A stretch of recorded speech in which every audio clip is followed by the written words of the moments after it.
এই যে দুর্গা, তারপরে সরস্বতী, কালী, এগুলো সব প্রাণহীন কিছু মূর্তি। এই প্রাণহীন মূর্তির জায়গায় কোনো জীবন্ত মানুষকে বসিয়ে যদি সেই জীবন্ত মানুষের কেউ ইবাদত করে, সেই জীবন্ত মানুষকে যদি কেউ সাজদায় ইবাদত করে, তাহলে সেই জীবন্ত মানুষটাকেও বলা হবে তাগুত। মুহতারাম হাজিরিন, ইবাদত যেমন এক আল্লাহর জন্য নির্ধারিত, মহাবিশ্বের মধ্যে আল্লাহ পাক রব্বুল আলামিন ছাড়া অন্য কেউ এক চুল পরিমাণ ইবাদত পাওয়ার মুস্তাহিক এবং হকদার নয়।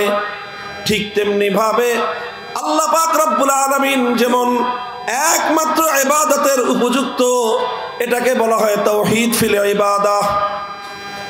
এটাকে কি বলা হয়? জোরে বলেন। এটাকে বলা হয় ইবাদতের তাওহীদ, এটাকে বলা হয় তাওহীদ ফিল মাবুদিয়াহ, এটাকেই বলা হয় তাওহীদ ফিল ইবাদাহ।